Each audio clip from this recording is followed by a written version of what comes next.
Lawmakers gather to commence the clause-by-clause consideration of the bill seeking to amend the Electoral Act. Clause 7.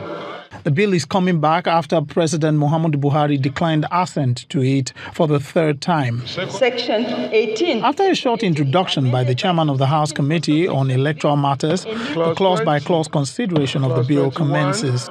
Clause 22. The process, however, got heated with this proposed amendment. The presiding officer shall use a smart card reader or any other technological device why I'm saying that we should delete any other technological device that may be prescribed by the commission.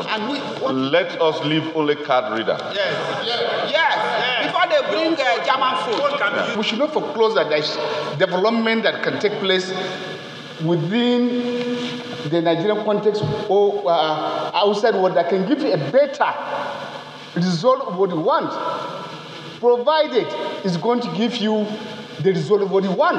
Are we saying that there will be no other improvement and we'll stop only on card reader? We may have another instrument that tomorrow will give you the result of better than a card reader. So we cannot accept for the masses things we don't know. If we say card reader or laptop, fine, it is defined. But to say any other is vague.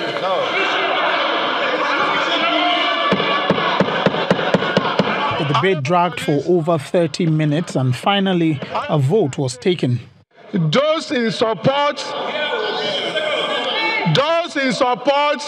of the provision of sub-clause 2, including any technological device, you say aye.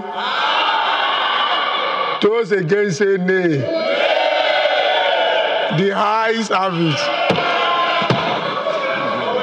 After some time, some PDP lawmakers who appeared displeased with the proceedings made their way out of the chambers. The House, however, deleted Section 52, subsection 1B, which says the use of electronic voting machines for the time being is prohibited. The House, however, adjourned sitting without completing work on the document. It's expected that consideration of the bill will continue on Thursday. Lanre Lasese, Channels Television News.